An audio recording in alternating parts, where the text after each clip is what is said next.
A lot of this isn't going to make sense to you, and I'm sorry about that. I'm just going to start at the beginning, with the house.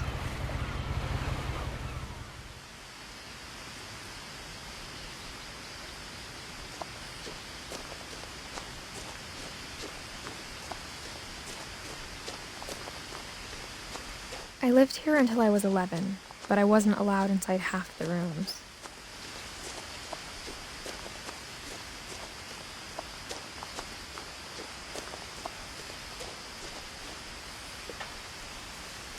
Inside the mailbox were bills from 7 years ago, marked urgent, open immediately. I hadn't been back since my brother Lewis's funeral.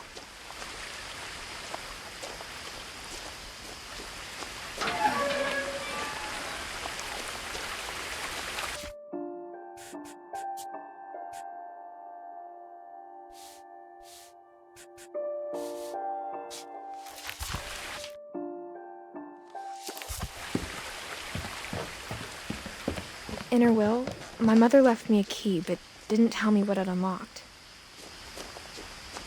Maybe she thought I'd know, or she thought that the mystery would be enough to bring me back.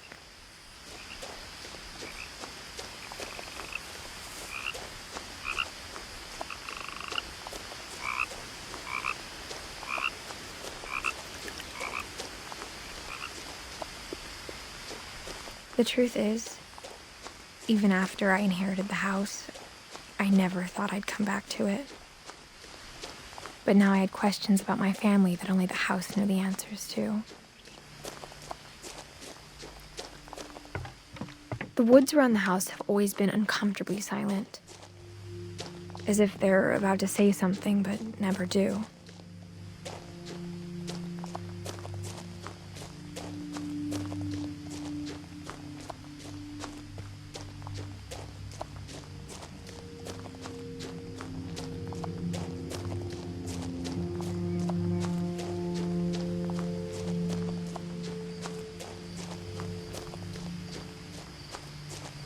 The house was exactly like I remembered it, the way I'd been dreaming about it.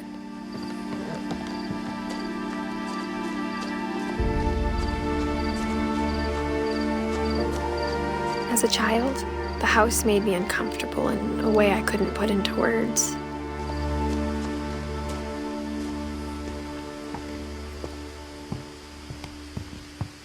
Now, as a 17-year-old, I knew exactly what those words were. I was afraid of the house.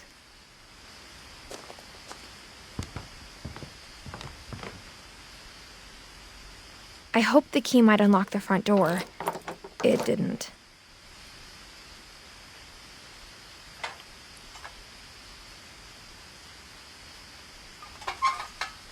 Looking in, I felt like the house itself had been waiting for me.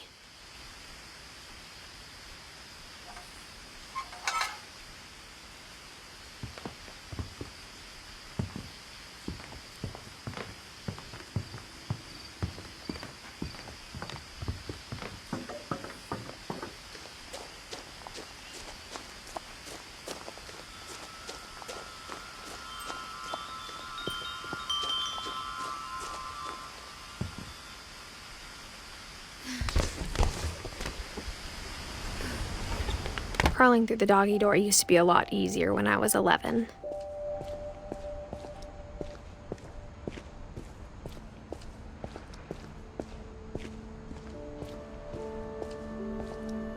The power had been turned off the night we left.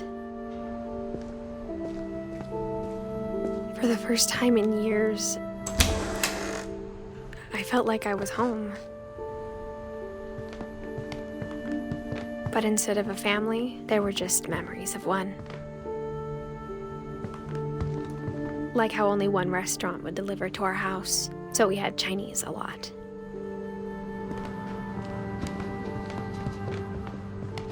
Nothing in the house looked abnormal. There was just too much of it, like a smile with too many teeth. My mom wasn't much of an optimist, but she never stopped believing that my brother Milton was alive.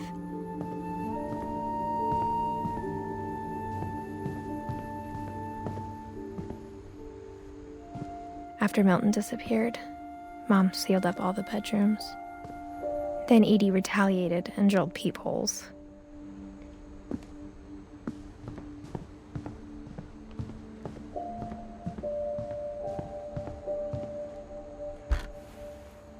My Grandpa Sam spent 7 years sharing a room with his dead brother, Calvin.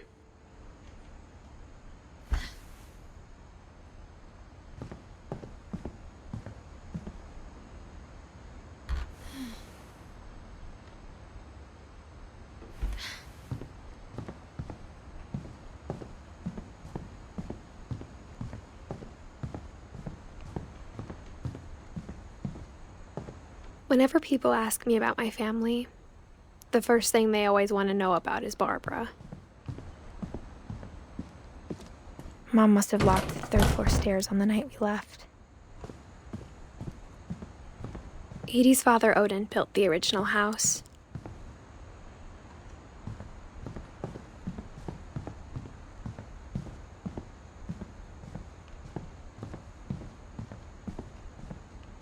I spent a lot of time playing in Great Uncle Walter's room.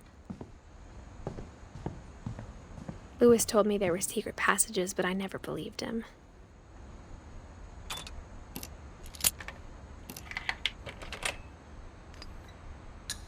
Turns out, my mom was really good at keeping secrets. Now it was time to find out what my mom had been afraid of.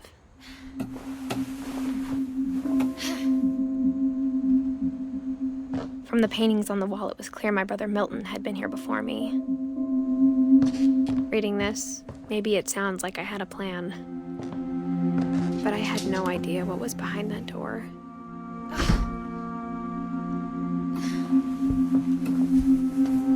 Just like I had no idea where all this was gonna lead.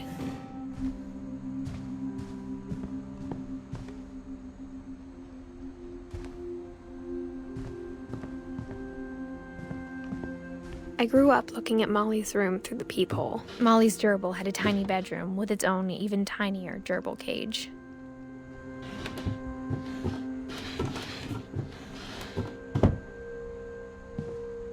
Being inside for the first time, I felt like I'd stepped behind a painting.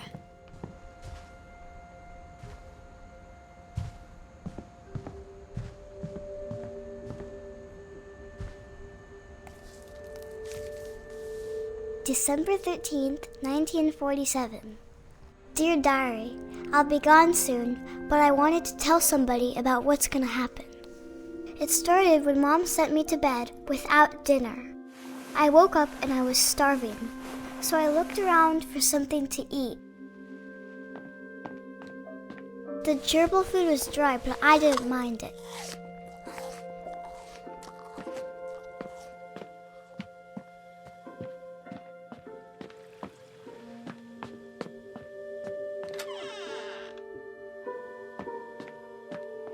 I kept eating and eating.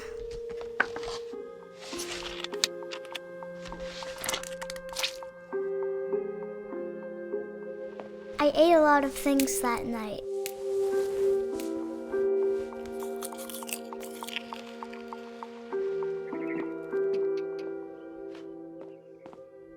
Then I heard chirping outside my window. It was a barn swallow going back to her nest. I reached out for her.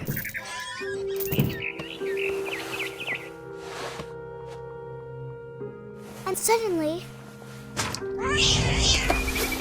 I was a cat.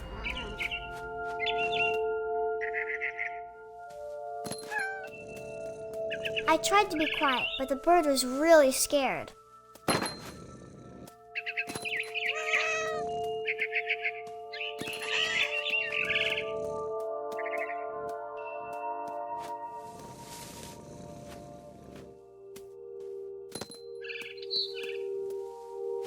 Mom and Dad didn't even look at me.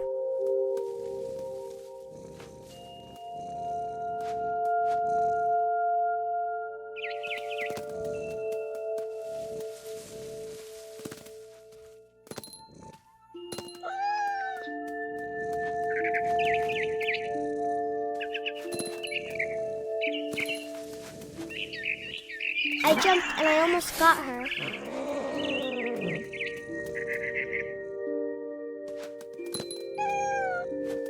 I could tell she was getting really tired.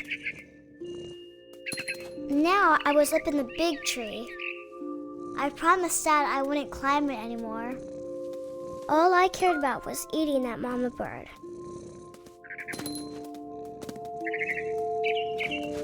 I gobbled her up. And suddenly, I was an owl. First, all I heard was the wind.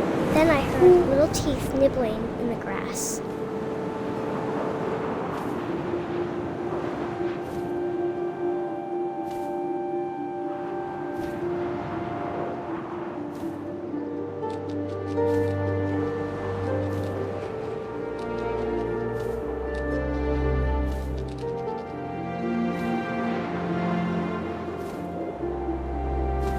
Rabbits.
I imagined his face looking up and seeing mine through my talons. I swallowed him up, and I didn't chew one bit. Then I flew off to find something bigger.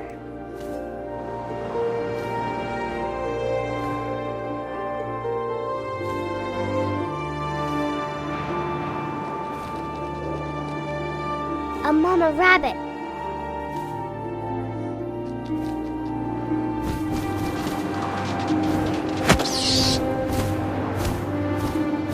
She was almost too big to carry.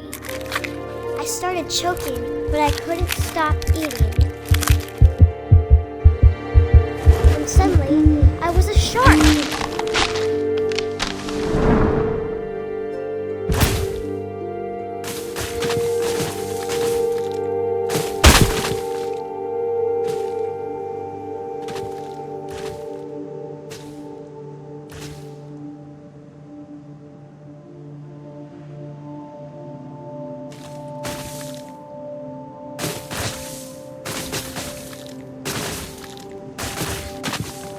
I rolled off a cliff and into the ocean. Now, I was hungrier than ever.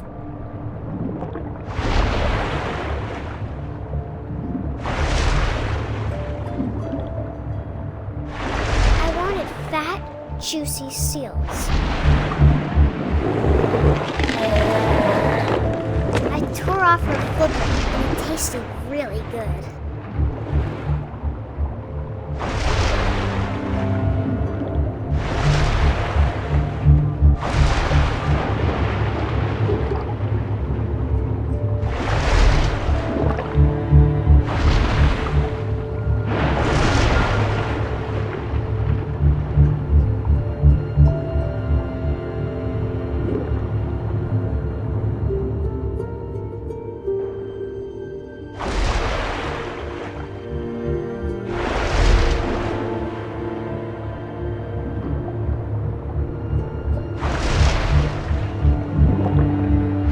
Grabbed on tight. When I was so hungry, I jumped out of the water. When I opened my eyes, everything had changed.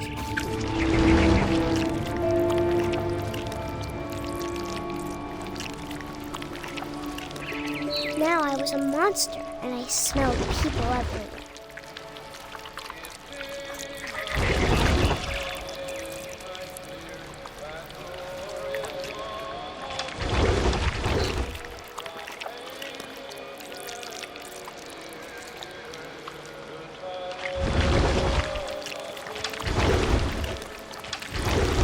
I was big, but I moved real quiet.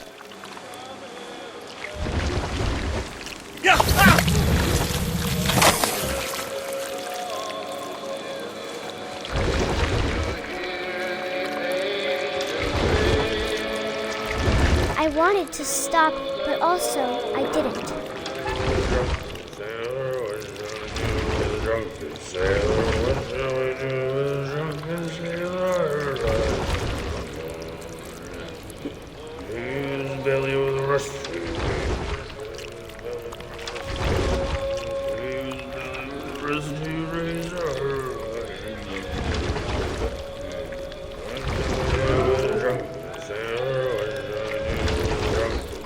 After the last passenger, I was still hungry. And across the water, I smelled something new. Something I had to have, so I swam towards it.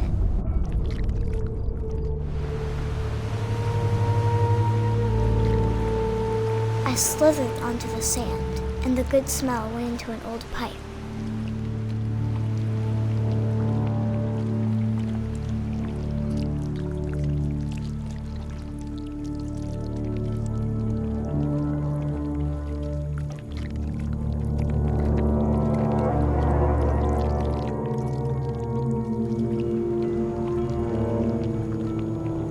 I got closer and closer.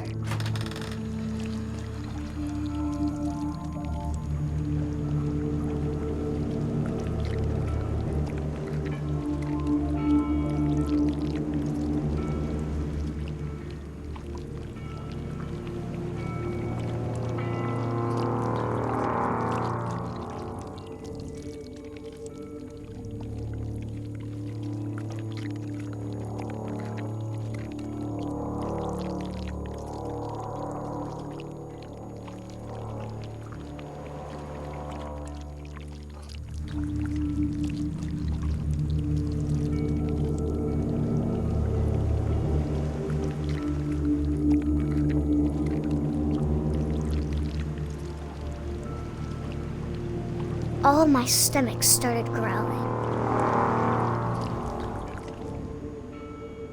And suddenly, I was me again. I held my breath for a long time, but I couldn't hear anything. I think it's waiting for me to fall asleep. But it's not going to wait much longer. It needs to feed, and we both know I will be delicious.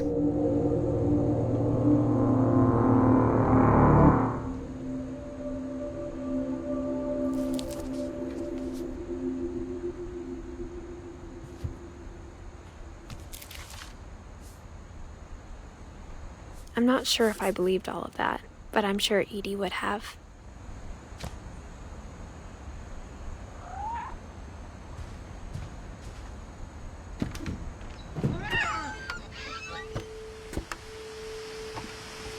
This will be obvious later, but my mom never told me any of these stories.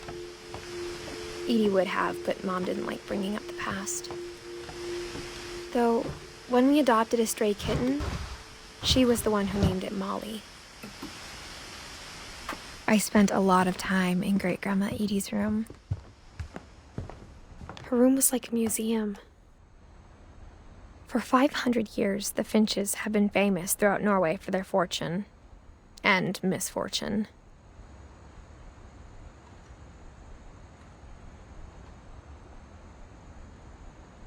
Odin Finch buries the latest victims of the family curse, his wife Ingeborg and their newborn son, Johan.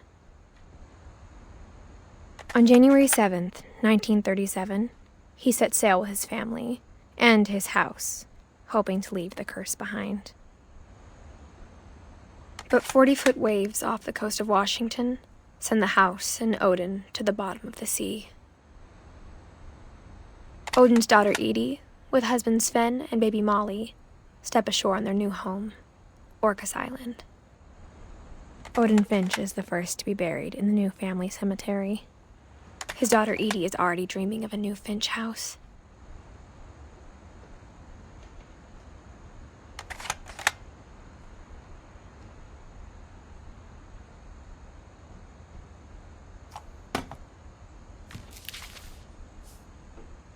Whatever's wrong with this family, it goes back a long ways.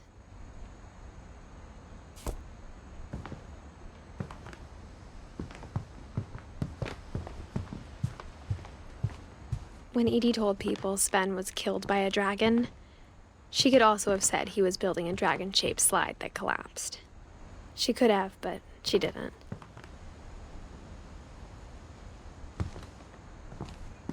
Even in her 90s, sometimes Edie seemed a lot younger than my mother. The only trace Grandpa Sam's first wife, Kay, left on the house was the pink bathroom.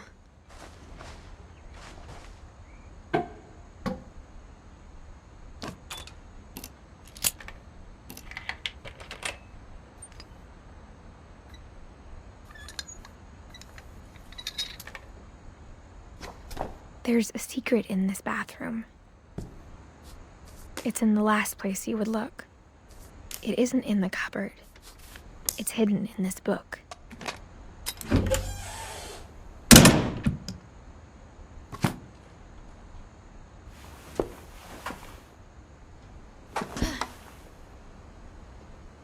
Sven gave Sam an old camera he'd refurbished. He never put it down.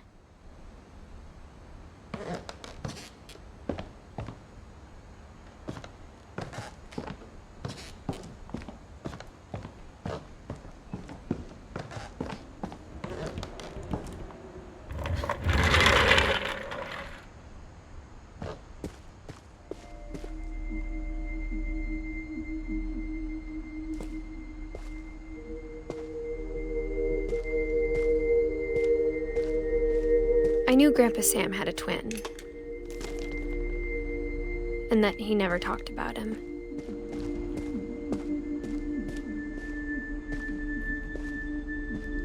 I guess my grandpa didn't like history any more than my mom did.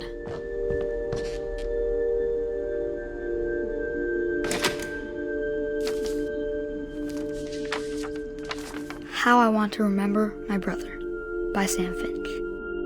The thing I remember is that when he made up his mind, that was it.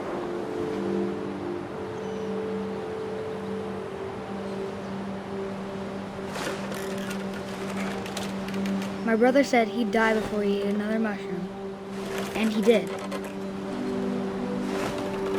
At Barbara's funeral, we swore we'd never be afraid again, and he wasn't.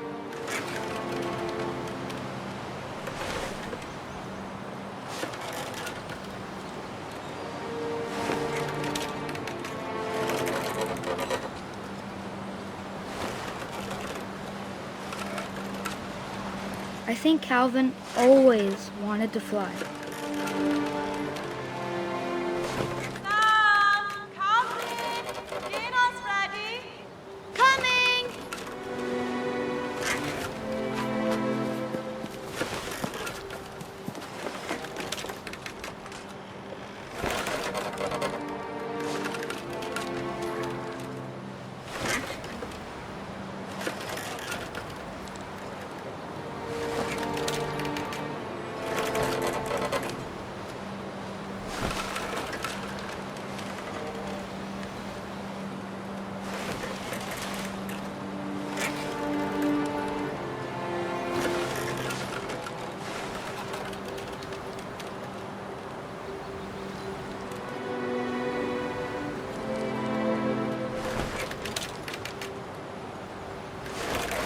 But that day, he finally made up his mind to do it.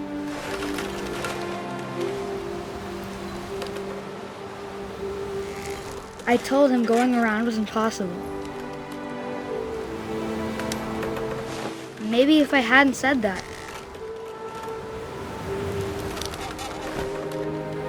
Calvin, I'm not gonna tell you again. maybe if the wind hadn't picked up. then maybe he'd still be here. But I doubt it. I think he'd already made up his mind. That's what I want to remember about my brother.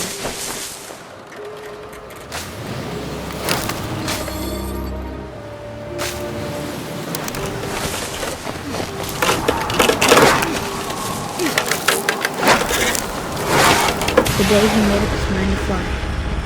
And he did.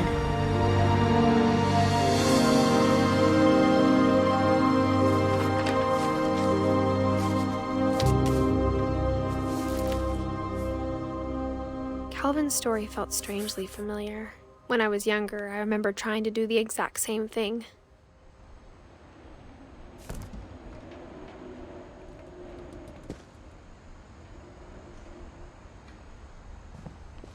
After the funeral, Edie roped off Calvin's half of the room. Mom said Grandpa Sam enlisted at 18 and never set foot in the room again.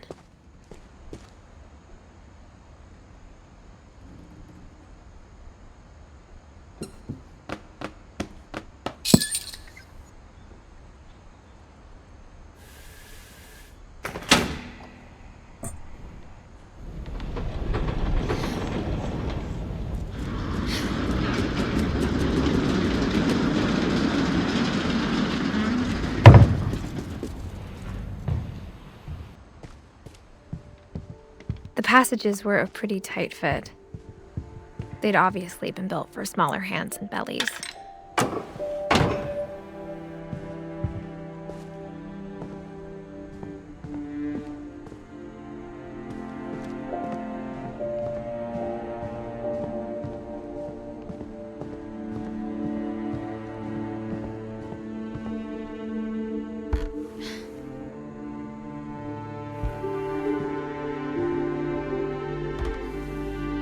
As a kid, I just assumed every house had peepholes and sealed rooms you weren't allowed inside of.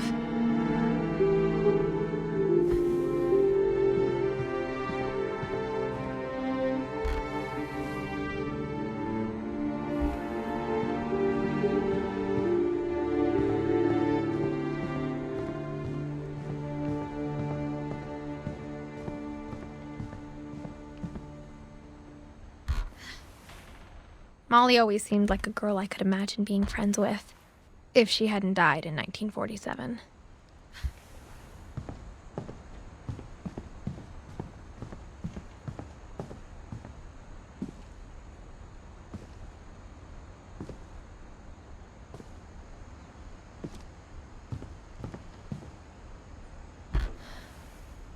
Edie told me once that every Finch who ever lived is buried somewhere in the library.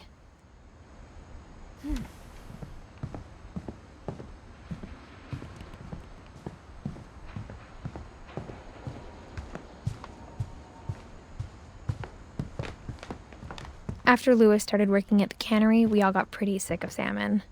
Except our cat, Molly.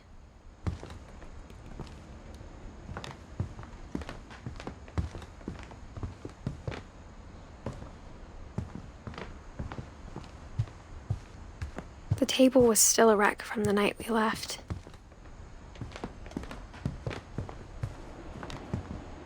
My mom was the only one of us who could imagine Great-Grandma Edie living in a nursing home.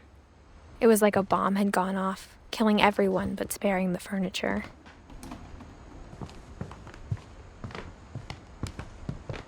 Even the fireplace had a story. Edie told me the bricks came from the original house, after it sank.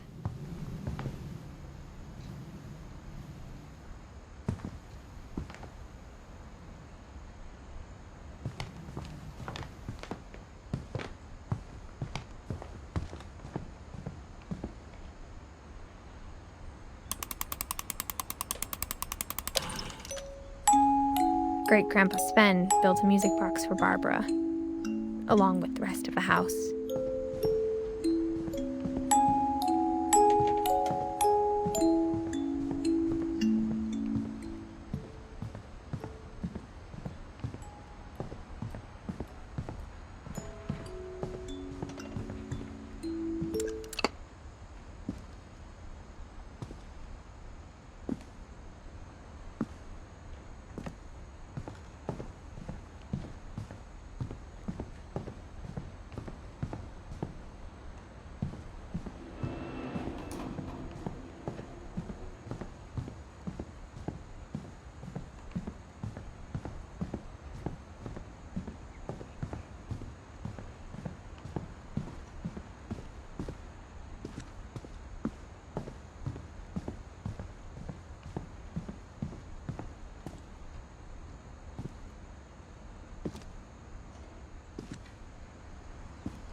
A lot of things got left behind in the whirlwind of that last night.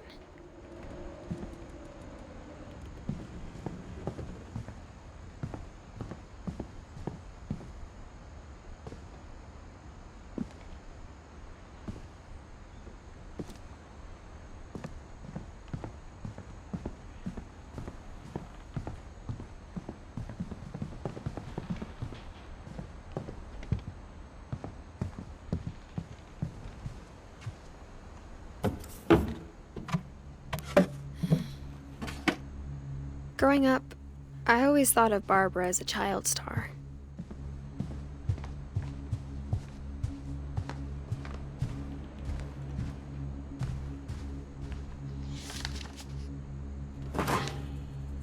Of all the stories people wrote about Barbara's death, I'm surprised Edie saved this one.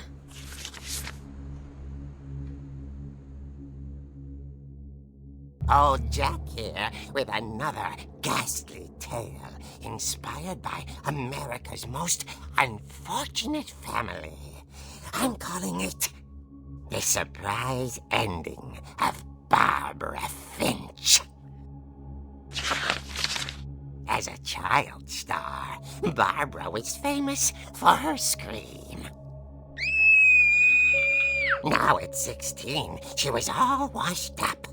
A has-been. But in a lucky break, she'd been asked to perform her signature scream at a local convention for monster movie fans. It was just the boost her career needed. Unfortunately, her scream hadn't aged well. Getting better.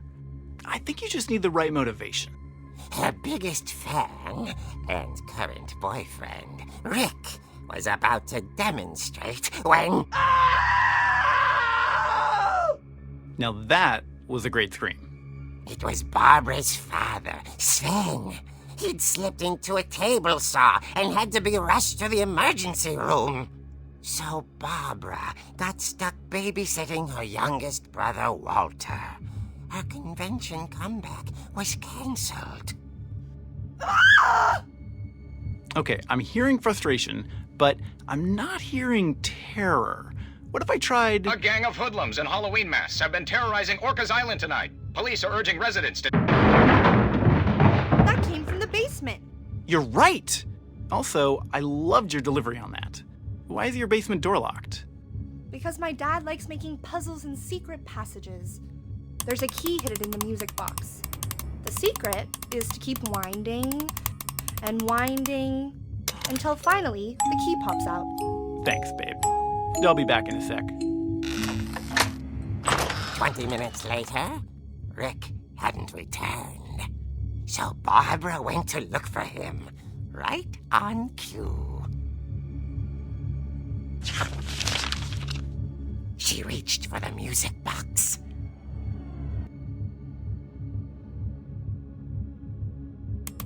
And as she wound the key, she listened for Rick, but the house was silent.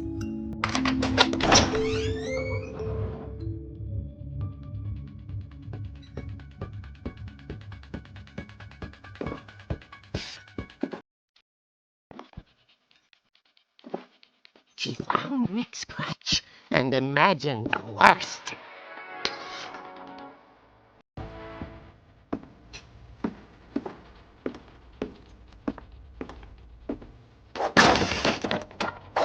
The gang's leader is the infamous Hookman Killer, Dr. Carl Hamill, who impaled and then ate his family 10 years ago tonight.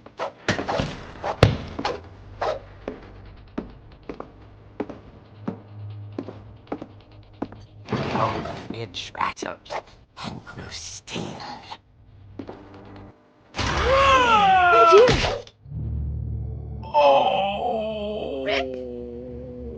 Barb, relax. I was just trying to scare you to help you find your scream. Well, I'm not scared, Rick. I'm furious. Then act furious. All I'm getting from you now is that you're hurt and confused and She threw him out, but she kept a little something to remember him by. Barb, have you seen my other crutch? And she was still holding it when she fell asleep watching the Late Late Picture Show. Hours later... Barbara! Walter, what's going on up there? Ah! Okay, I'm coming up, but if this is a trick, you're dead, Walter.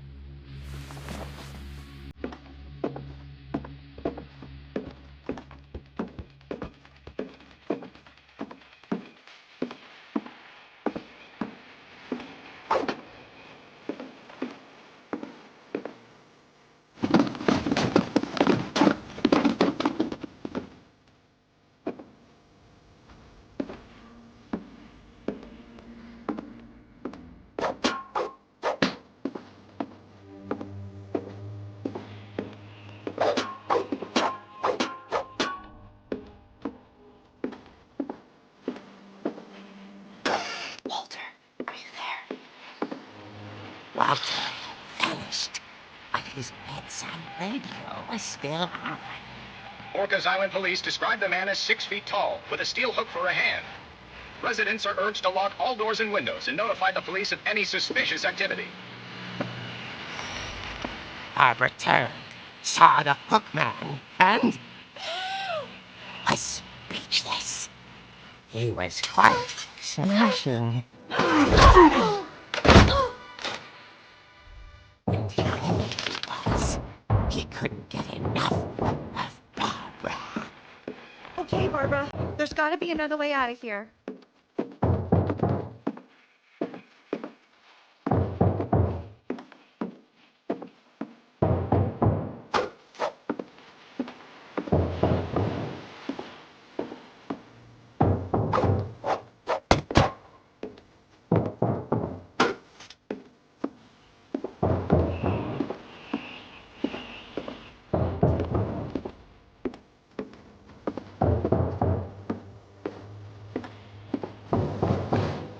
That night, she played her part beautifully.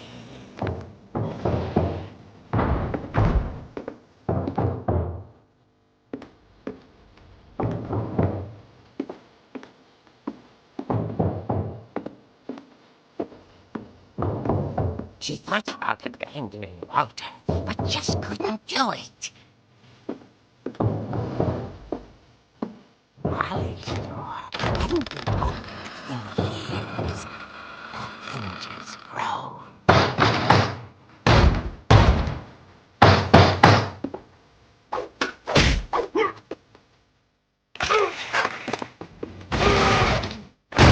He wasn't moving, but she sensed the story might not be over yet.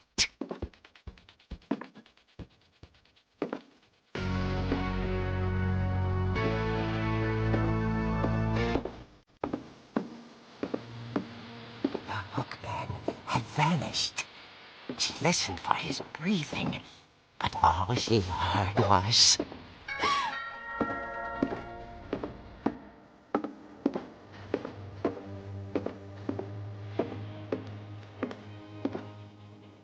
At the door, she whispered.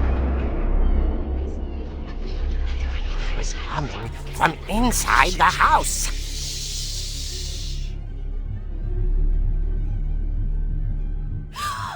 Oh dear. The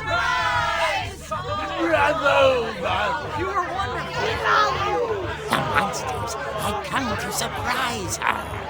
For Barbara, it was a dream come true.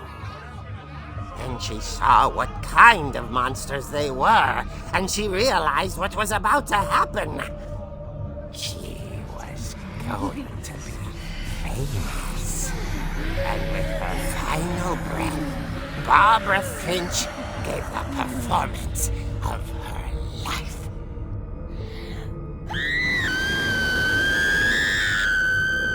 I wasn't there myself, but I hear Barbara was magnificent.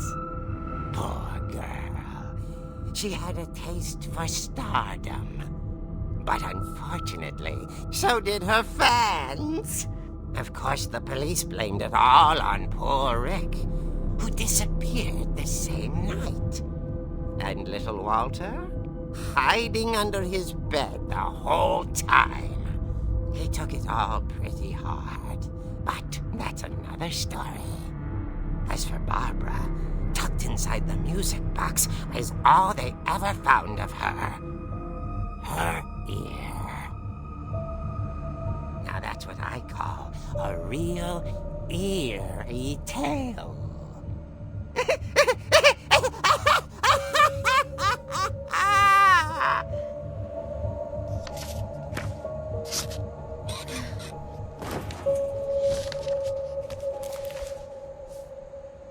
Edie told me all Barbara wanted was to be remembered, as absurd as that comic was. Maybe what Edie saw was a happy ending.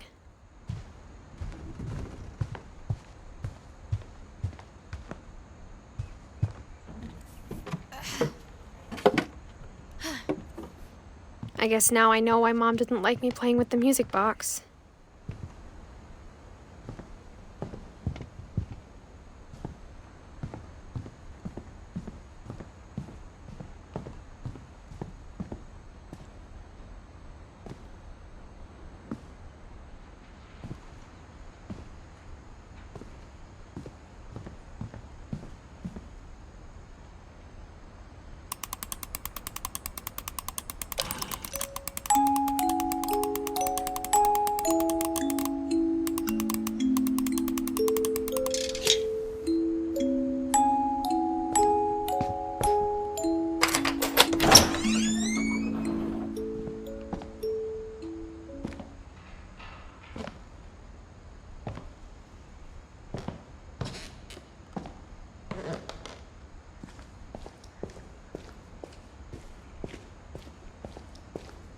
Mom said the basement was off limits, unless I wanted another tetanus shot.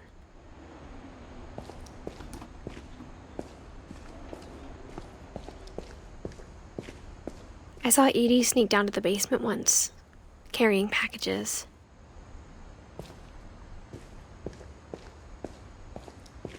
I thought maybe she was hiding presents.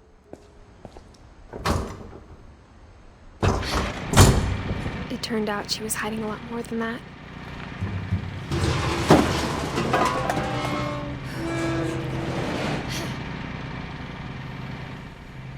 I remember asking Mom once about where Walter had gone.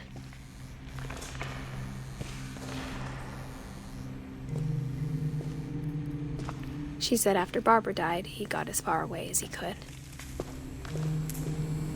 If there's a pattern in all these stories, I think it's that none of us has gotten very far.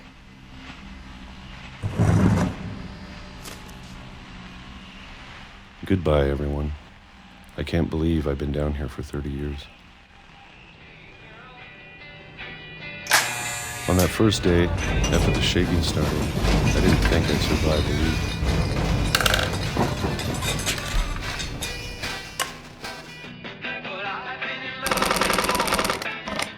But after a few days, I settled into a routine.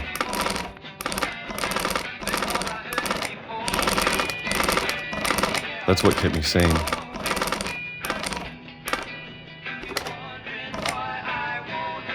Having a schedule, living for today.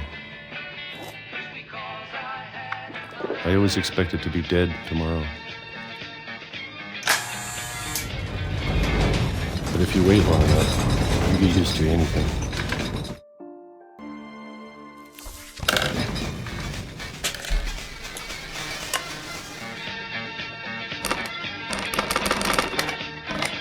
Even a monster on the other side of the door starts to feel normal. Almost friendly.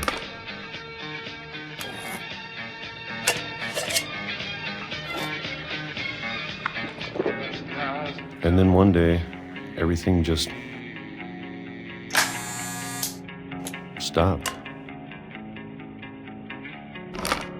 Whatever that thing was, it was gone.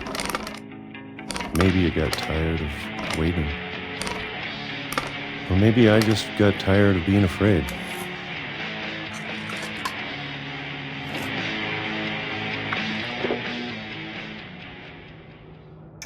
It's been a week now, the longest in 30 years. I'm done waiting. I have to leave while I still can.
I know it's out there, somewhere.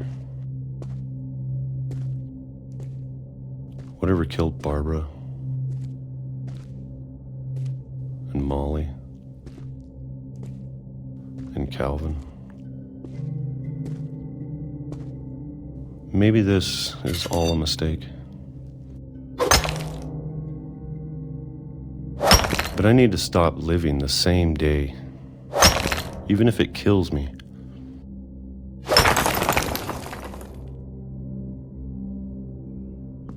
Whatever's out there, I want you to know I'm ready for it. I'm going to appreciate all of it, especially the food. I don't mind if I only have a year left, or a month, or a single week. I'd be happy with one more day. I can already imagine the sun on my face.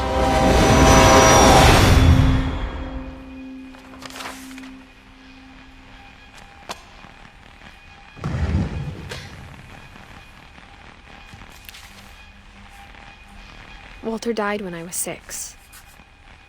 I can't believe my mom never told me he was down here.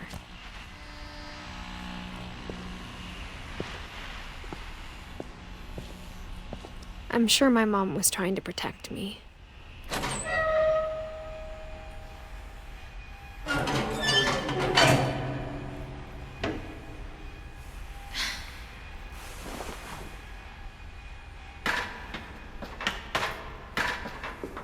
Maybe she was afraid I'd end up like Walter.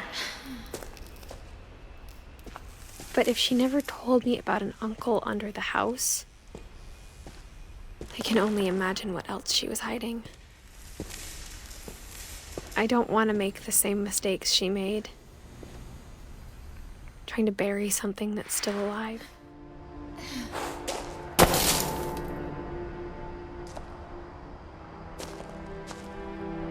Now that there's only one of us left, or maybe 2, I thought it was time I heard the stories for myself and found out what happened to everyone else. But now I'm worried the stories themselves might be the problem. Maybe we believed so much in a family curse, we made it real.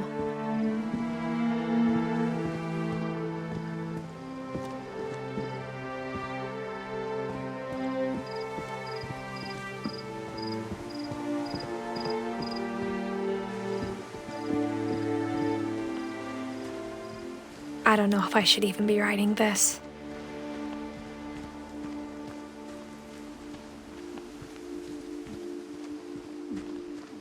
Maybe it'd be better if all this just died with me.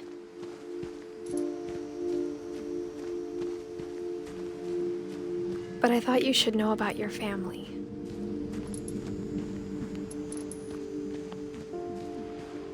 And the history you're a part of.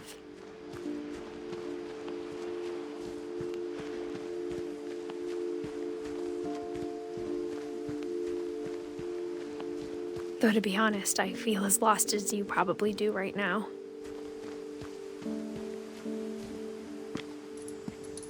I think the people in these stories believed them, for what that's worth.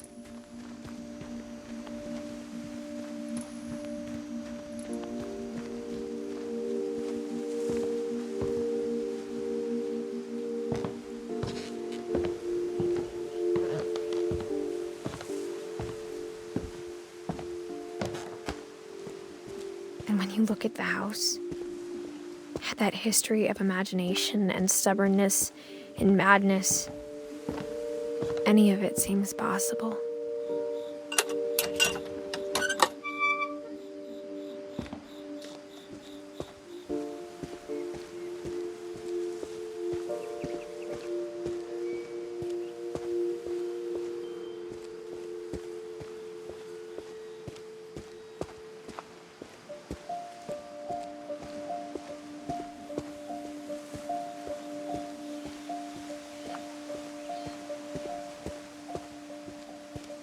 I think we've been surrounded by death for so long, we've just gotten used to it. What kind of family finishes building a cemetery before starting the house?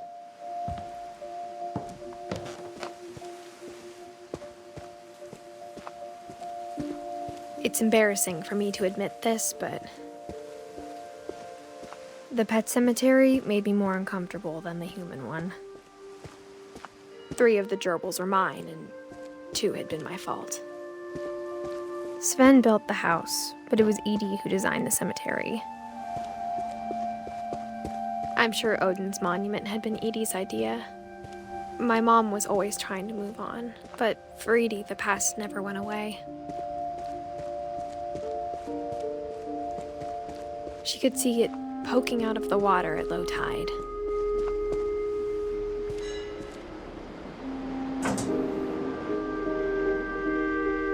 Edie said she dreamed about the old house every night.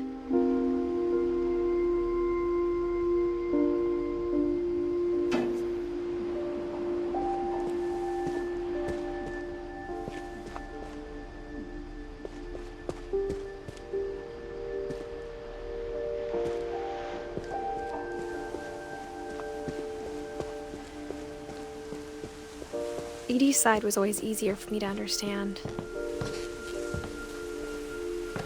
But the older I get, the more I can see where my mom was coming from. Her dad had been pretty strict, but it wasn't enough to save her brothers. She was just trying to do better.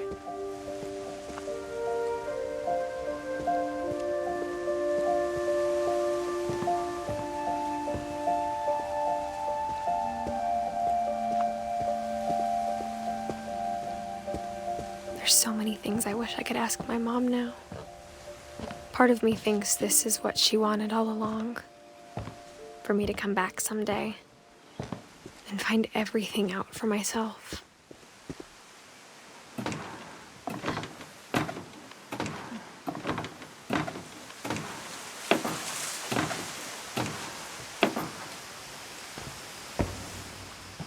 But looking back on it now, if she told me there was going to be so much climbing, I never would have come when I was 22 weeks pregnant.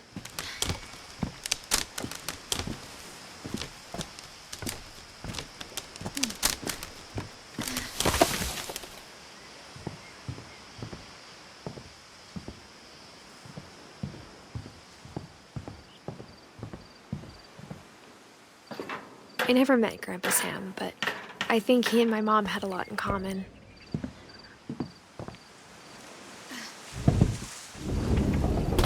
They were both pretty intense.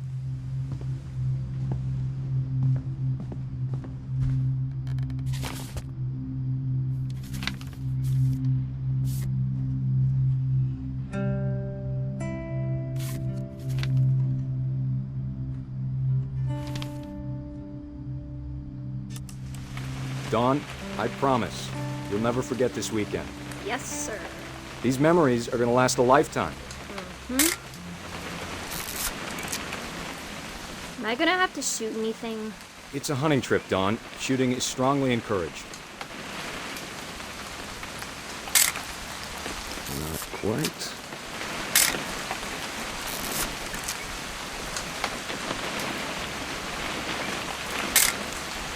Shouldn't we be leaving? Just want to get a shot of you, Dawn, then we can take off. What? Perfect. It's gonna rain the whole weekend, isn't it? Please just take the damn picture. Hey, language. Did you want to get a picture of me or what?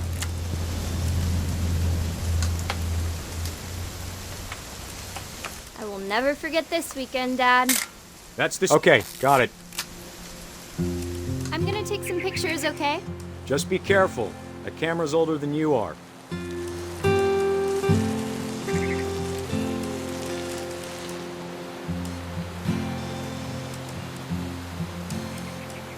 Definitely should not have drunk all that coffee. Hey! That's a keeper. I'm just saying, I'm not always gonna be here, Dawn. You'll need to remember this stuff, if you want to survive. I'll be fine, Dad. You know who else thought he was gonna be fine? Some guy who died.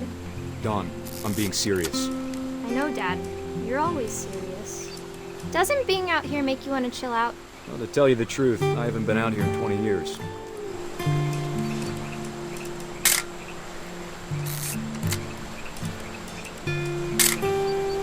Dawn, don't you think you could find something more interesting to photograph?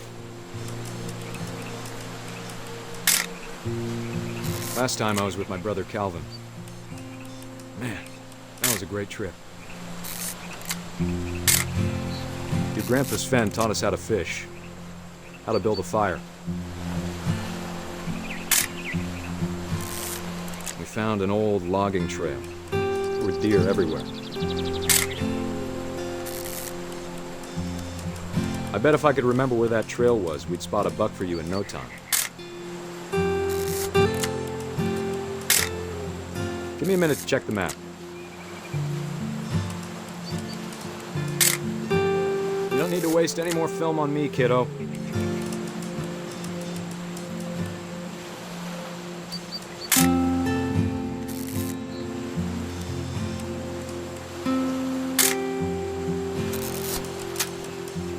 Let's see.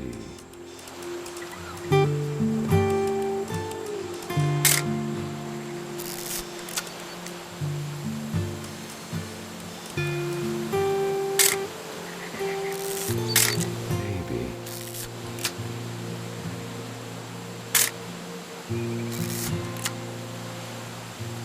Or was it?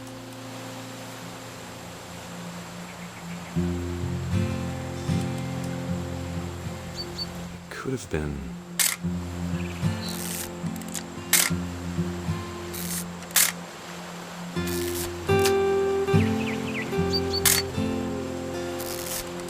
Dad!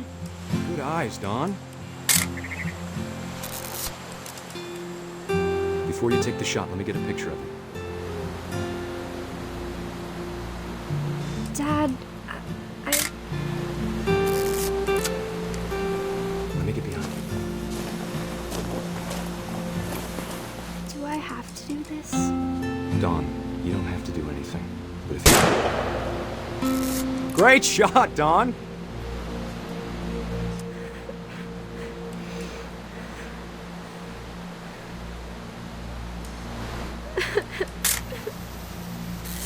I'm proud of you, Dawn. Always remember that, okay?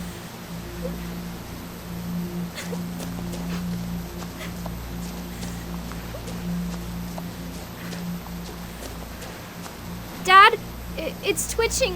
I think That's it's totally so- normal, Dawn. Just focus on the camera. Try not to think about... Dad!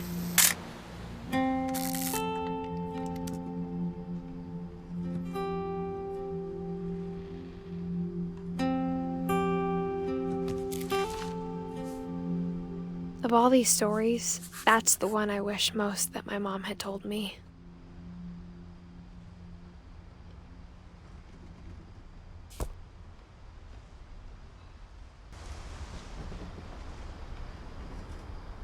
Sam spent his life shooting photos, but Mom said he got nervous being in front of the camera.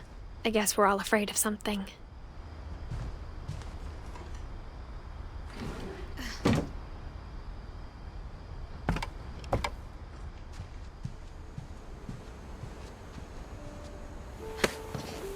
After Sam died, my mom and Edie got really close. They'd both lost a lot.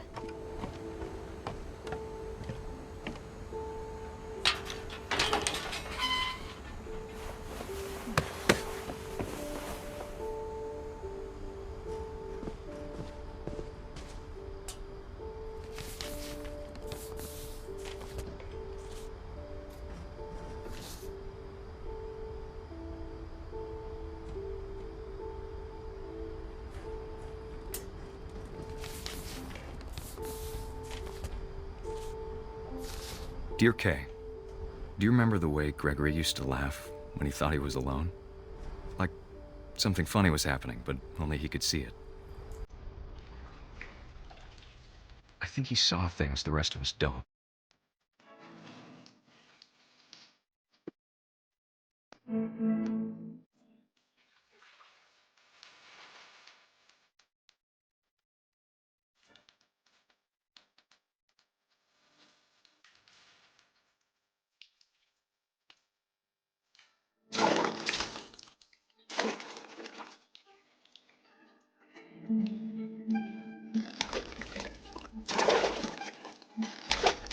Watching over Gregory, it's time to... Hold on, sweetie. Hello? Sam, I told you I don't want to talk right now. I wonder what he saw. What his world was like.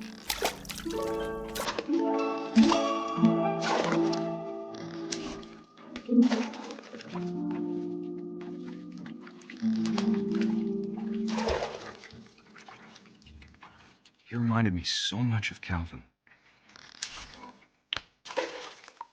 Lost in his imagination.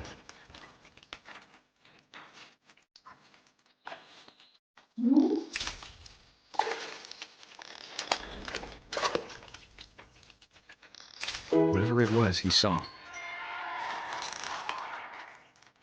it sure made him happy.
I know how sad it sounds.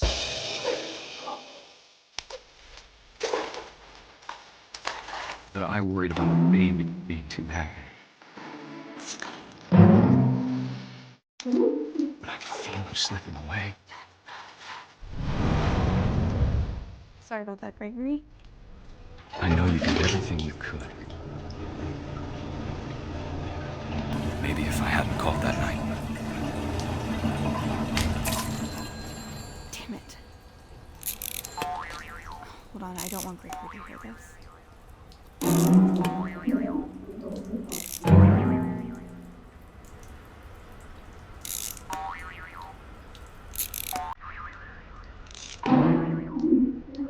I wish you could have told us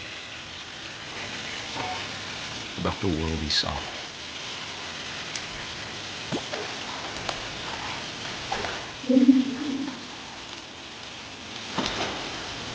There's so much I don't understand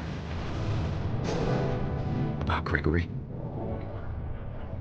about everything.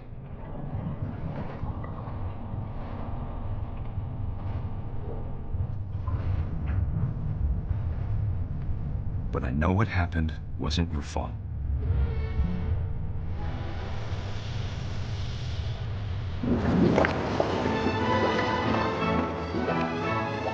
Sure he's happy. Like he'd want you to be happy too. Good luck, Kay. Love, Sam.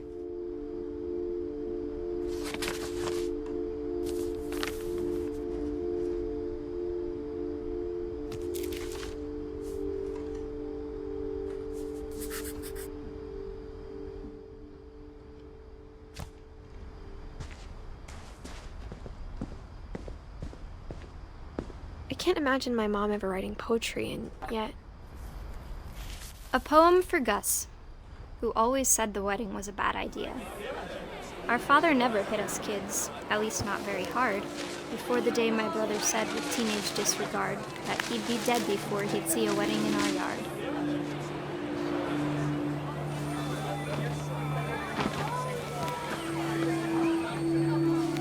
My father made him come, of course, but Gus stood far apart, just flew his kite and bottled up the storm inside his heart.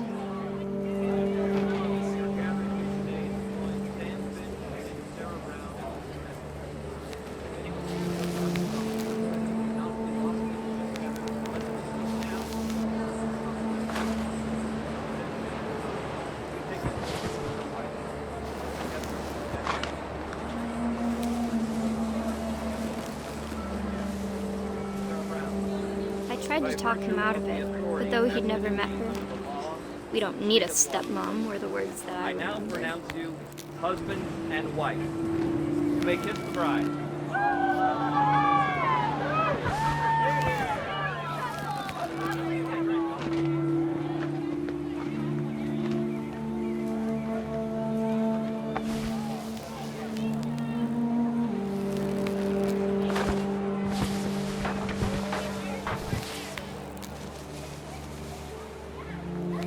When the time for photos came, Dad ordered him to come here. But Gus declined, and as a sign held up his middle finger.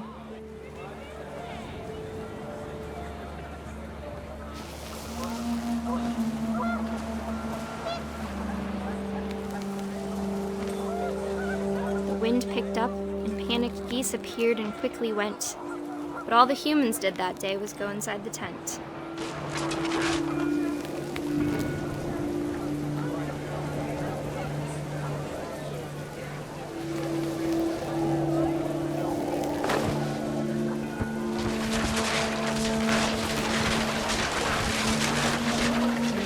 The rain came down in buckets then, but no one seemed afraid that nature might destroy the tent our dad had crudely made.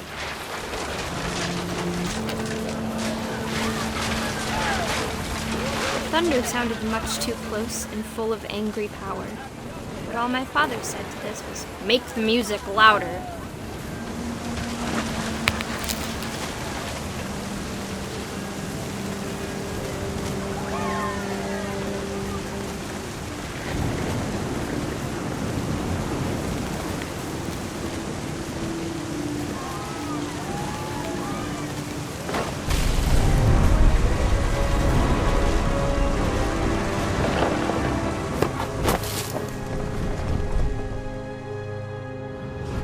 I wish that I could truly say I thought about you on that day. Out there on the beach alone, just you, the wind, the sea, and foam. But I didn't, until we found you.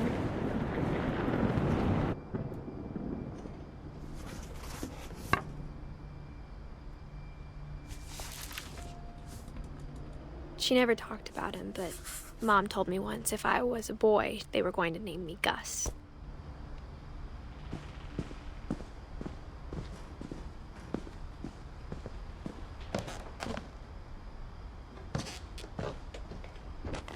My mom moved up to the loft after her brothers died. At the time, it was as far away as she could get.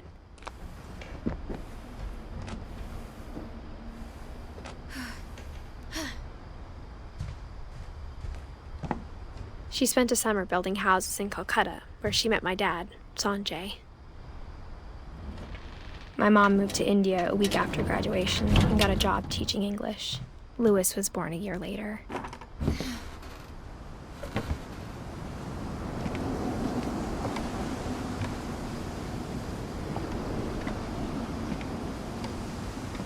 When my dad died, I don't think Mom knew where else to go. I'm sure Edie was happy to have her back.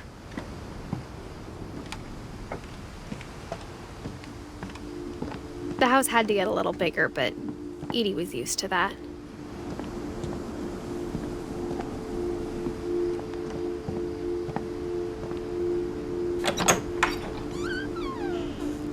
And for a while, things were good. Almost normal, but it didn't last. The beginning of the end was Milton's 10th birthday, when Edie gave him a castle.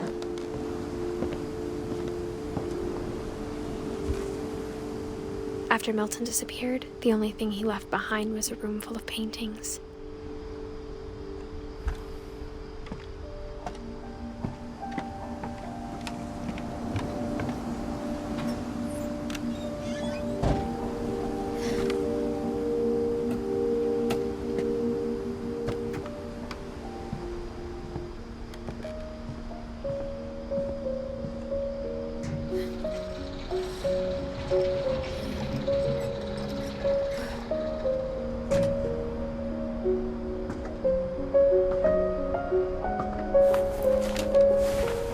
Milton Finch in The Magic Paintbrush.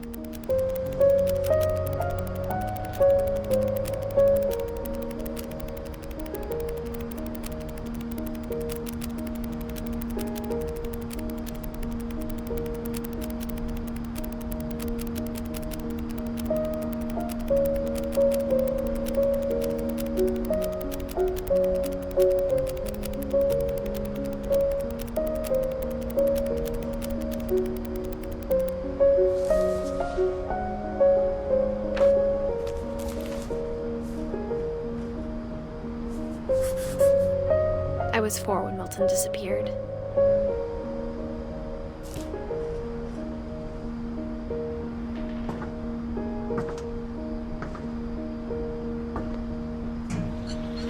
Mom spent months searching for my brother. Then she sealed the doors.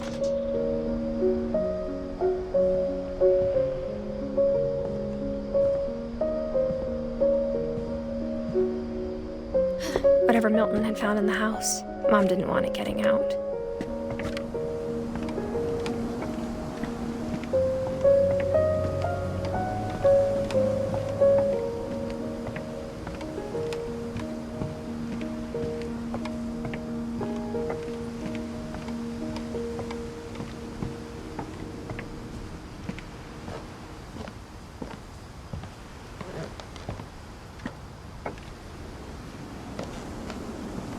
Mom definitely blamed Edie, but I think Louis blamed himself. After he graduated, he just spent more and more time in his room, until Mom got him a job at the cannery. Everyone always told me to stay out of Louis's room, except Louis.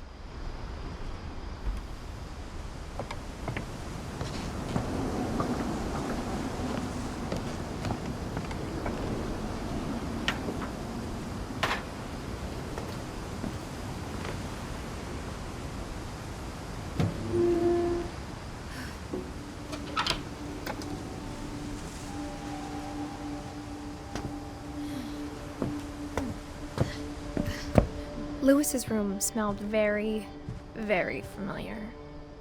That part of him lived on.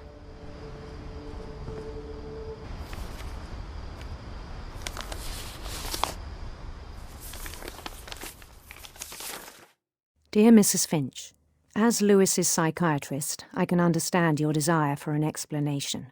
As I see it, the trouble began in January, shortly after we convinced your son to seek treatment for substance abuse. Newly sober, I believe Louis first noticed the monotony of his daily life.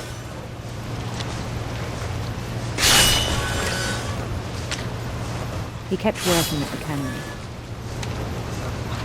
but he withdrew part of himself. In our sessions, I saw the same behavior. His mind began to wander. I asked him to describe it. He said he started small, imagining a labyrinth. he'd feel his way about. Then something moved. Bats. And toads.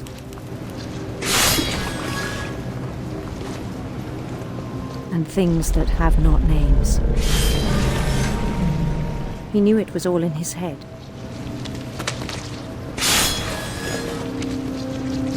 But he took it very seriously. I had hoped he'd find himself.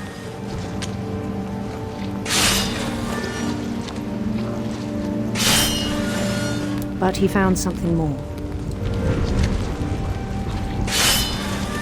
I worried about him then, daydreaming at the cannery. I spoke with his boss. But he said Lewis had become a model employee. Methodical, tireless, focused. Like a whole new Lewis. So I let him go on.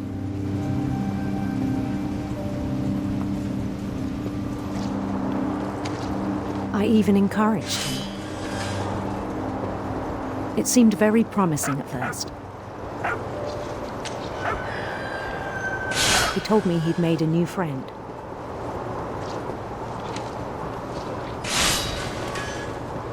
On the edge of a city he named Lewis-topia. He built the city up slowly, brick by brick. Then he made musicians.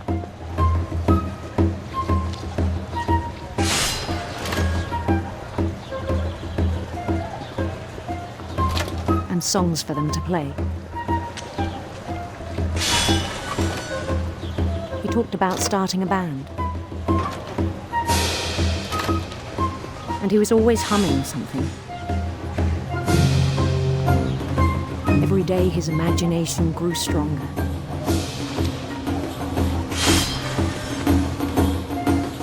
He no longer spoke at the cannery.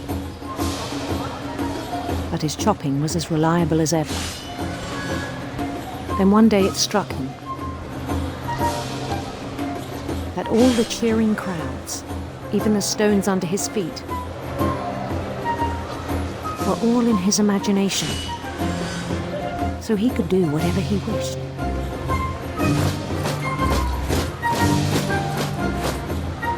He held an election for mayor, and he won. They begged him to stay, but his mind was already wandering. It became a game for him.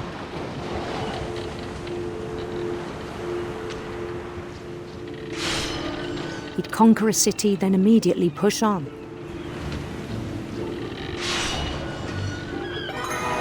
New Louisville.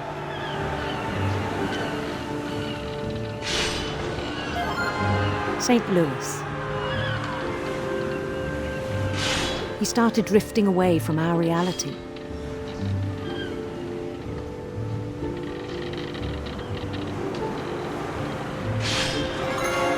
Minneapolis. Until one day he forgot to go home from the cannery. Even as his mother pleaded with him, part of Lewis kept sailing on.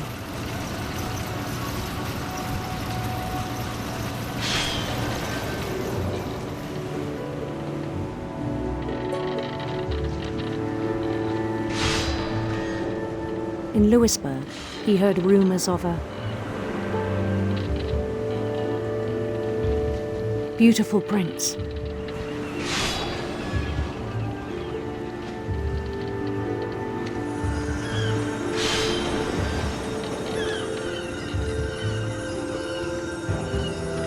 The prince was on his own quest for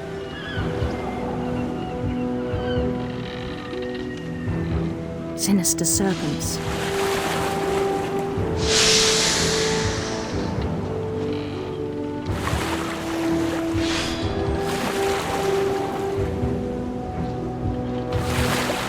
He followed the sound of his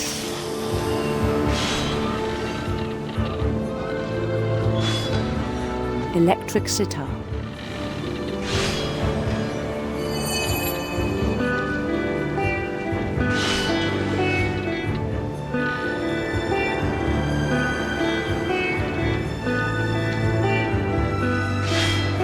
His chase led him to a golden palace east of the sun and west of the moon. Even then, his logic remained sound.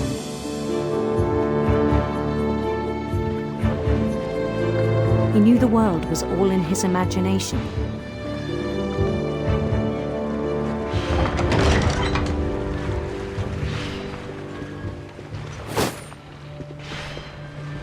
But he was so proud of having created it. In his own eyes, he'd become something greater than a king.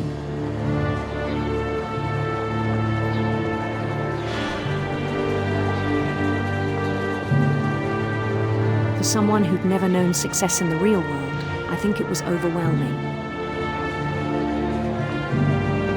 And then it struck him that the real Lewis was not the one chopping salmon, but the one climbing the steps of a golden palace.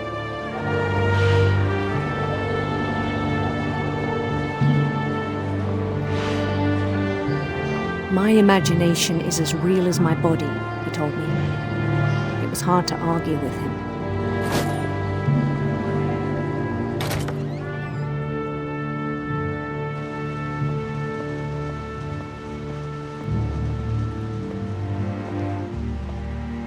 He began to forget the world we know.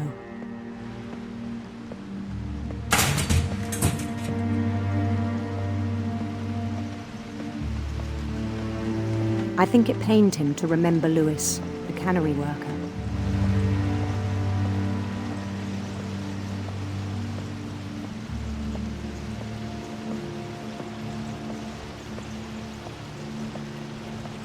He began to despise the man with a royal contempt.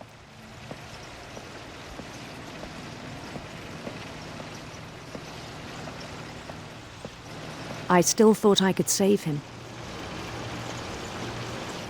Even after he said he was being crowned king over all the lands of wonder. The palace would be packed with his companions.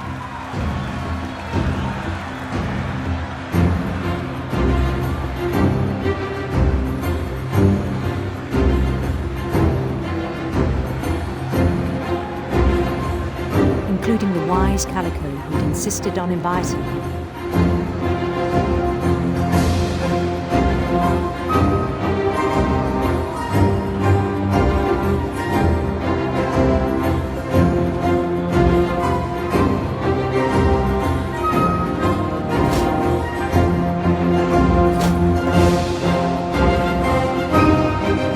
His prince waited, holding his crown.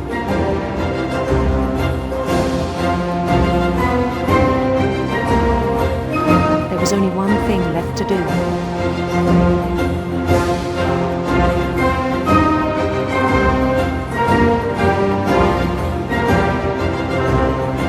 Bend down his head.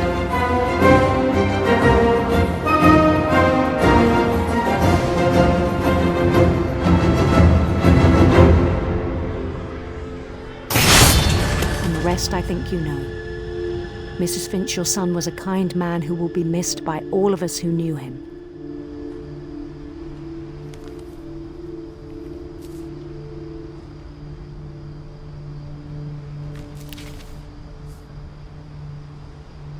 My brother was really cool.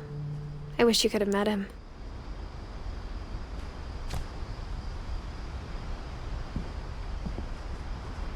Lewis and I spent a lot of time playing games together, but he was surprisingly bad at them. He died a lot.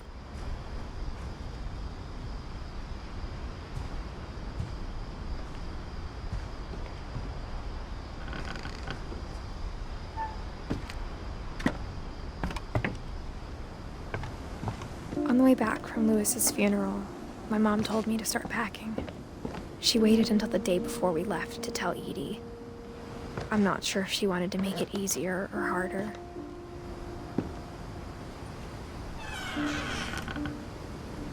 I wish we'd stayed. But I understand why we left.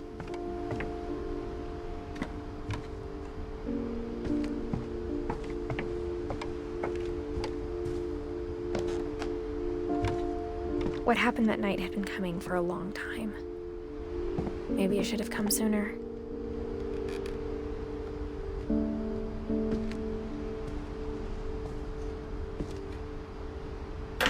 But it had to end one way or another. All that's left now was to tell you about that last night.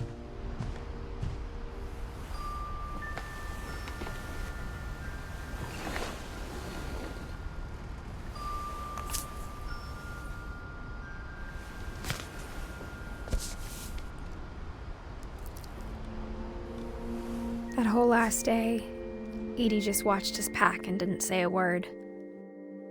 Until supper, when she raised her glass and said, "To our final night together, and all our final nights apart." Grandma, you know what I said about alcohol. Some of your medications are very Edith, specific. I left a present for you in the hallway. Why don't you go open it? The grown-ups have to argue now. I'm sorry, you're right. We're all leaving tomorrow. Let's just enjoy our last... I'm not leaving. Edith, you're excused.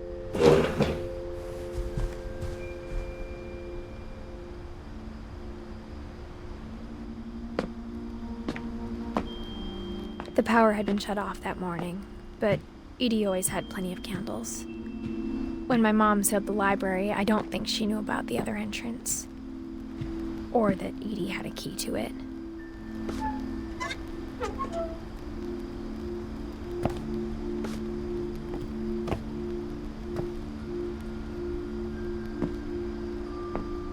That thing you're afraid of isn't going to end when you leave the house.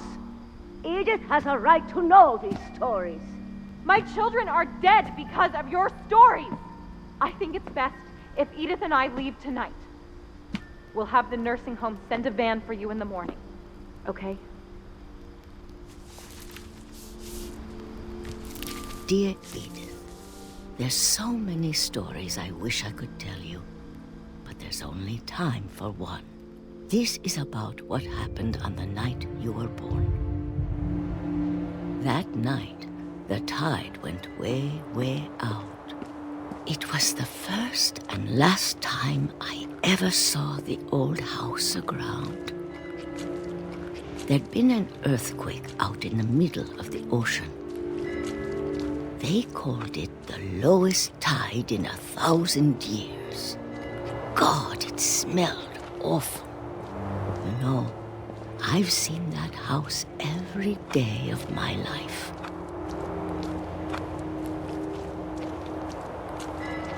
But I never thought I'd go back to it.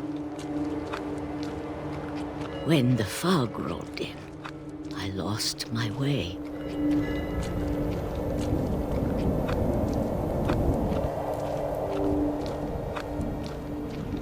I got turned around.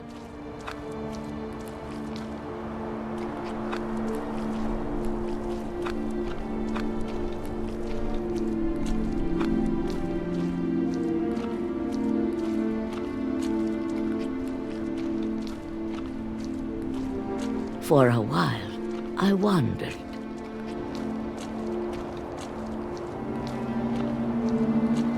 I started seeing things.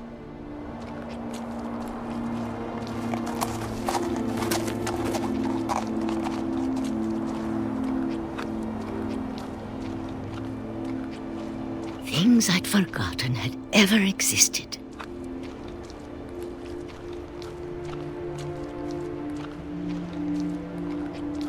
But when I saw them, they felt like old friends. That night, a lot of things came back to me. Or maybe I came back to them.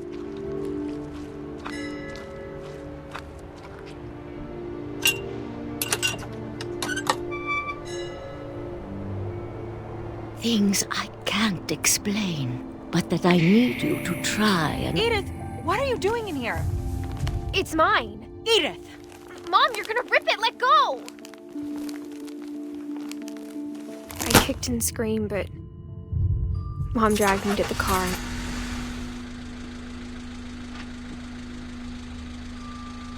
I never saw Great-Grandma Edie again. The next morning, the van came to pick her up, but she was already gone. After that, we moved around a lot.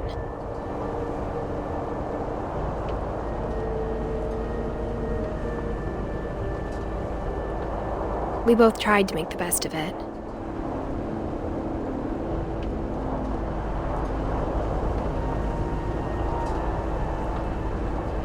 A few years went by.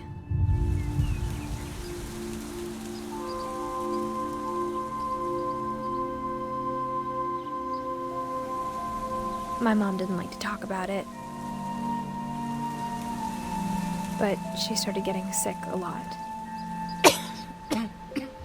The rest happened pretty quickly.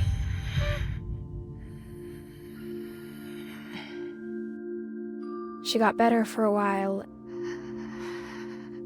and then she didn't. And then I was alone.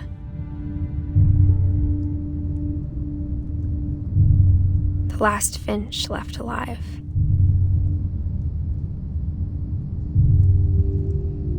Until I found out about you.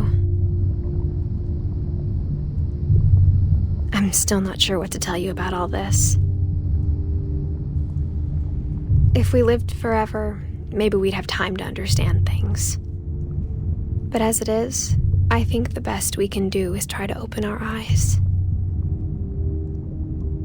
And appreciate how strange and brief all of this is.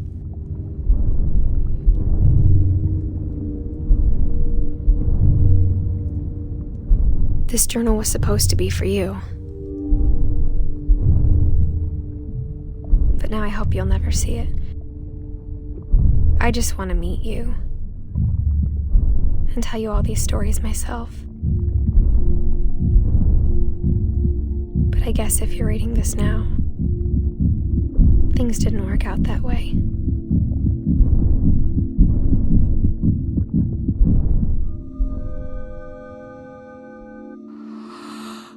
This is where your story begins. I'm sorry I won't be there to see it. It's a lot to ask, but I don't want you to be sad that I'm gone. I want you to be amazed that any of us ever had a chance to be here at all. Good luck.